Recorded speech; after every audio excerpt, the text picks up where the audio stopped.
All right, time now for All Things Gators, All Things Orange and Blue. After a bit of a hiatus, Dan Hicken and Frank Frangie. What's up, Hick? Doing great. And thank you, Southeast Orthopedic Specialists, for bringing us this podcast, se-ortho.com in Jacksonville, Florida, for all your orthopedic needs. Hey, glass half full, glass half empty. Two ways to look at it, Frank. Played the last game of the college baseball season. That's pretty good. That's as good as it gets, except for those who win the last game of the college baseball season. And that just was not the case for Florida last night. What a crazy season. Great season. What a crazy World Series, Dan. My goodness. Look, Saturday or Sunday and Monday were replica games. Mm-hmm. It's just it was decided on Saturday night when LSU won in 11 innings, but it was crazy. We could talk all about the season, what went right, what went wrong. What it came down to is this: you got to throw strikes. And at the end of the day, the Gator pitchers and they had a wonderful year, and that's why they were there. But Sproat, Waldrop, and Kaggs, who've been so good, then they couldn't throw strikes. When Brooks Hicken finally started playing kid pitch when he was 8 or whatever age they, what's the first thing he said to him? Throw strikes, buddy. And at the end of the day, they were trying. God bless them, they were trying, but Kaggs couldn't get it over, and you could tell at the first pitch of the game when he hit the guy in the back. And then Dan, I thought when he got through the first and Florida got the 2 runs, I thought LSU was a little shaky then. Turlin hits a rope single. Langford hits the ball out of the park after a strikeout. It looks like he mishandles the Rivera ball. Bad call, by the way. But after all that, they let LSU off the hook, and then Kaggs couldn't throw a strike in the second inning. Are you like me? By the time that second inning ended, I said, "Oh boy, it's going to be hard now."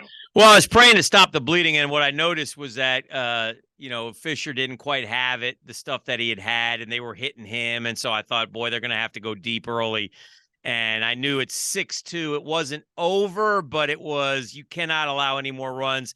They had one situation, right? 6-2, either second and third or first and second with Josh Rivera up, and he struck out.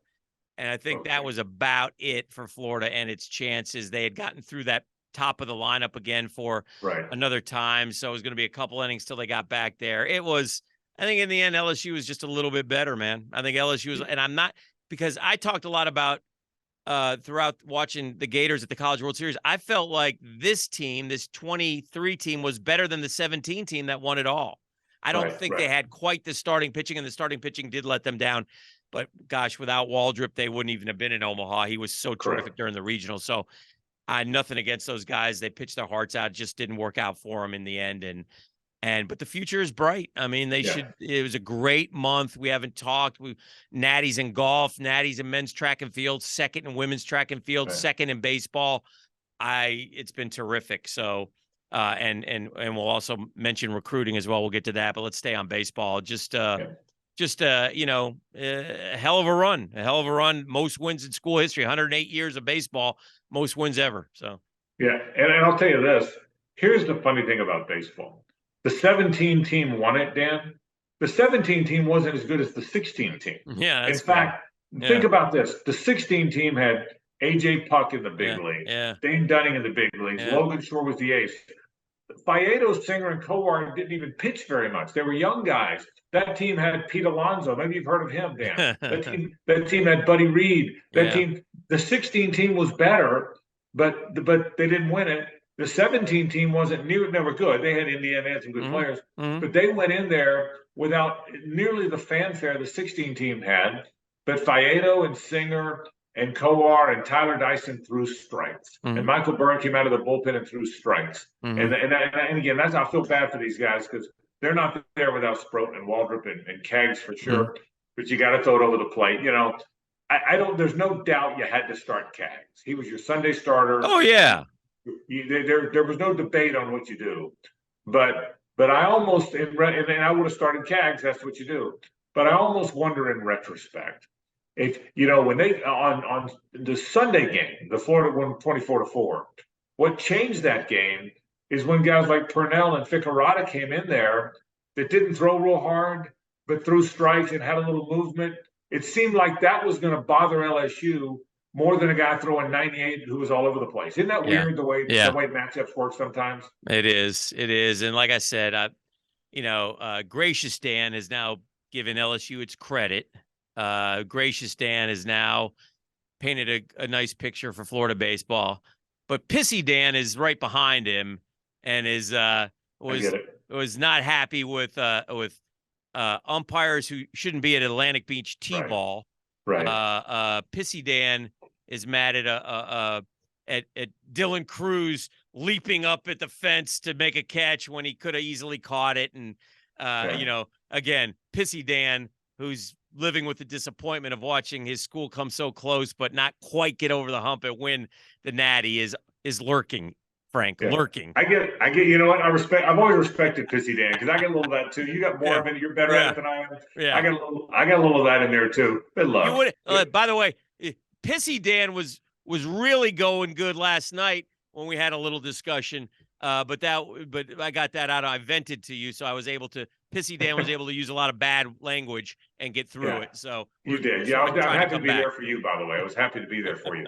But listen, it was a great year. They're going to keep going back. Langford's better than Cruz. Okay, I said it. All right. Yeah. Well, I'll tell you this. As a fan of the Pittsburgh Pirates, who shockingly once again had that first pick, I would take Langford right now. By the way, the Pirates need to draft Skeens because he'll be in the damn rotation this September. He might put you into the wild card or something. That's right. So, but hey, listen, the Gators are in good shape. I really, final thought or two on this.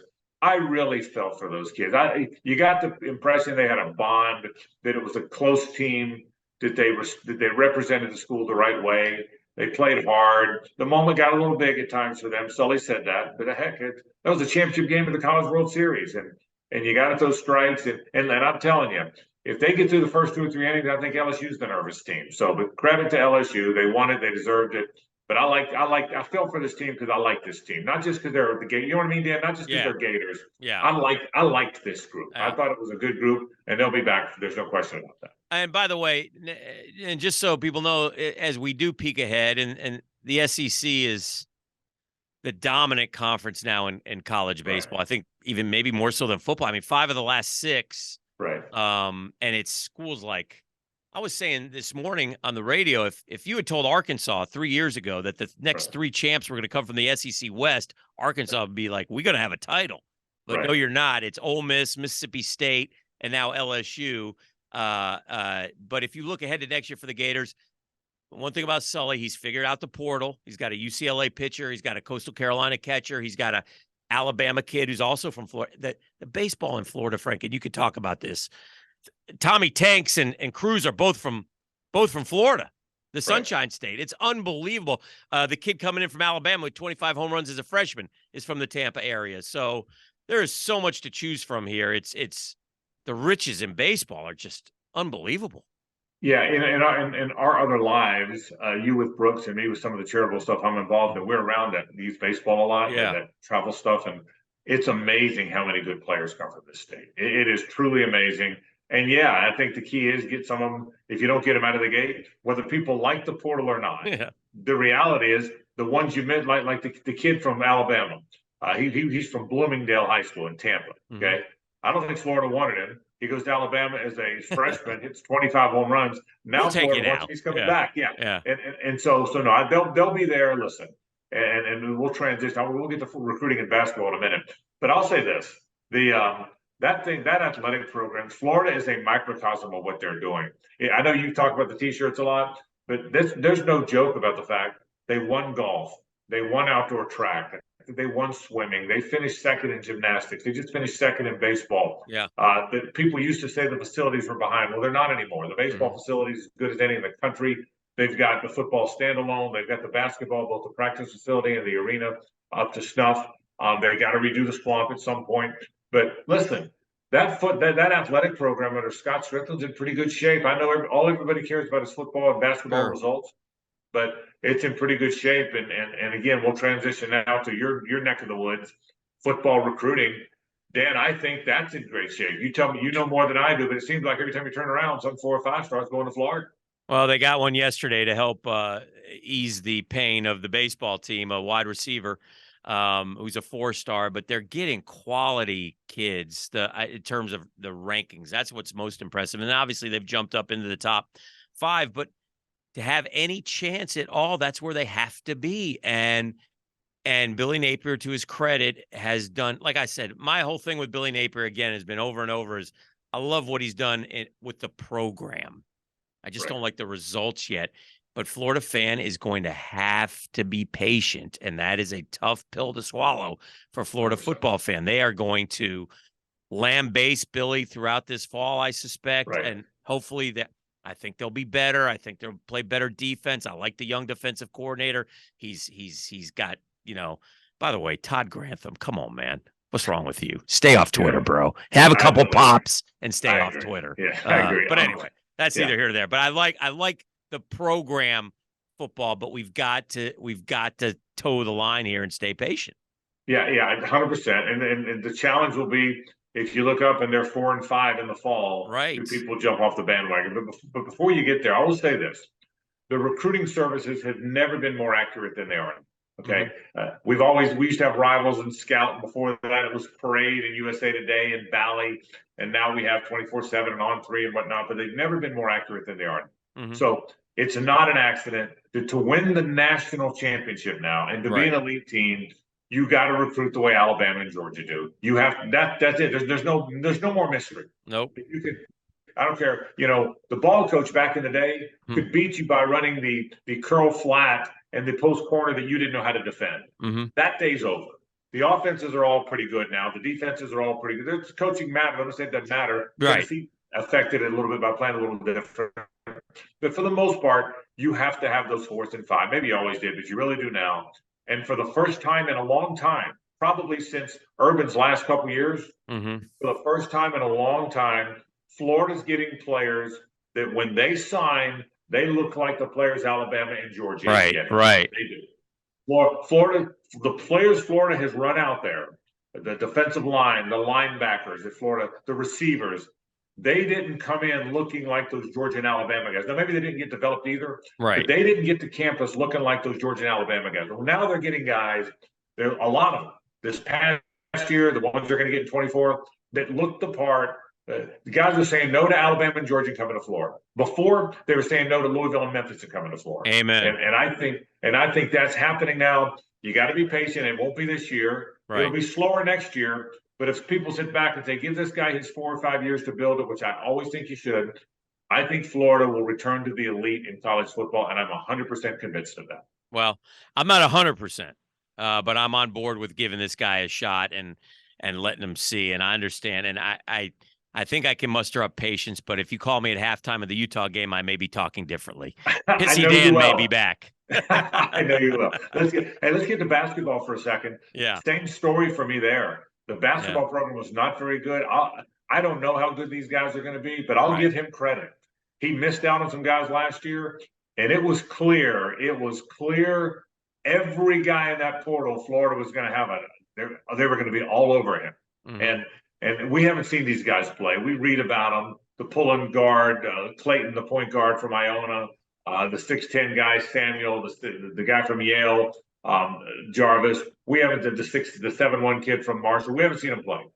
But I do get the sense that in this portal world where Kansas State has all 7 of its first players are transfers and they go deep, where Baylor has 4 or 5 transfers to win the national championship, I do get the sense that Golden is caught up in that game. Now, to really build it, Dan, you got to get the freshmen. I know that. But I get the impression, we'll see, I may be way wrong, that Golden did what he had to do in this year's portal. Do you agree with that? Do you feel like I feel really excited about going in, and I did not last year. I'm not as excited as you about basketball in this respect. I like what you're saying. And then I look at the lists.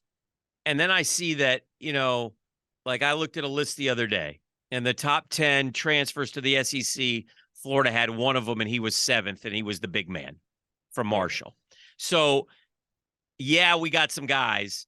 I don't know how good they are, but early judging is maybe they're not as good as who Arkansas got or who Auburn got. So it's a battle, man. The portal is a battle. It is bloodshed in there.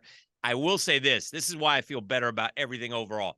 I think that Florida has figured out to a point, it seems like, again, I don't know the inner workings. It seems like Florida has figured out the portal in a better way, the NIL, the money part of it. Look, I've talked to people. I'll go back to baseball for a second because it's maybe what I know a little bit better. But the mid-major guys who are getting poached, 50 to 100 grand to go to the Power Fives is what I hear. The kid, okay, so there's a kid at Tennessee, Burns, who throws 101, 102, right? Right. He was in the portal, and he was going to go to Vandy or LSU. Correct. And he was going to get a big chunk of change. Then he was out of the portal because Tennessee stepped up. But then as of this taping, he's back in the portal. I don't know what, you know, so, you know, there's this, it's, you know, hey, good for the kids if they can get 100 grand. Again, I'm like you. I still think there ought to be regulations. You know, it's ridiculous to pay some kid $9-10 million who's 18. But if a kid can get 50 grand, 100 grand to come play a sport at a school, God bless them. Well, here, let me give you. I agree with everything you said. Let me give you a big picture. Tell me this should be the thesis statement of the. I love a thesis. Okay. All right.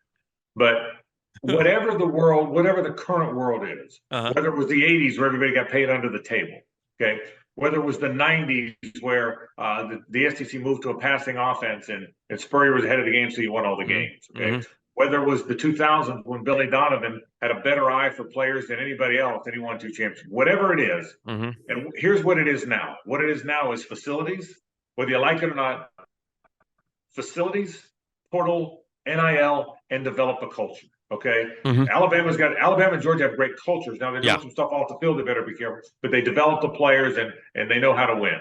So right now, where we are, where it currently is in 2023, you better have top-notch facilities, or they're not going to look at you. Done. You better have the NIL figured out. It appears they're, like, to your point, they're better about that. Seems like it.